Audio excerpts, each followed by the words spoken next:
तुम्हाला ऑफिसला सुट्टी हवी आहे का? पण त्यासाठी जेलर सिनेमा पाहावा लागेल.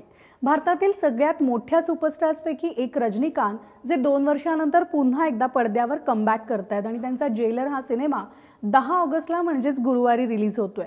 तर गदर 2 आणि OMG 2च्या एक दिवस आधी हा सिनेमा रिलीज होतोय आणि जेलरचं ॲडव्हान्स बुकिंग सुद्धा गदर 2च्या नंतर सुरू झालं. पण आता रजनीकांतच्या सिनेमा बुकिंगनं सगळ्यांनाच मागे टाकलंय. ऑगस्टचा दुसरा आठवडा सिनेमा प्रेक्षकांसाठी एक जबरदस्त मेजवानी घेऊन येणार आहे. शुक्रवारी 11 ऑगस्टला सिनेमागृहात 2 बिग बॅनर्स, बिग स्टारकास्ट असलेले सिनेमे तुमच्या भेटीला येत आहेत. थलायवा रजनीकांत आपला नवा सिनेमा जेलरसह पडद्यावर झळकणार आहे. यावेळेस त्यांचं कमबॅक 2 वर्षांच्या ब्रेकनंतर होत आहे. तर रजनीकांत यांचे चाहते त्यांना लार्जर दॅन लाईफ कॅरेक्टर्समध्ये बघणं पसंत करतात आणि जेलरच्या प्रमोशनमध्येच त्याबरोबर त्याच्या या ट्रेलरमध्ये रजनीकांतचं सगळं ॲक्शन, कॉमेडी, ॲक्टिंग या सगळ्यामुळे चाहते एकदम वेडे झालेत आणि त्यामुळे ॲडव्हान्स बुकिंग जोरदार सुरू आहे.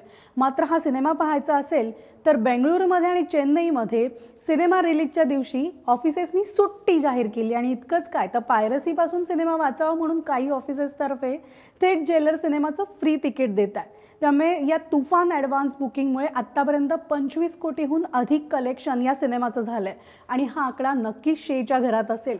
तर हा सिनेमा म्हणजे जेलर हा सिनेमा तमिळ आणि हिंदीसह एकूण 5 भाषांमध्ये रिलीज होतोय.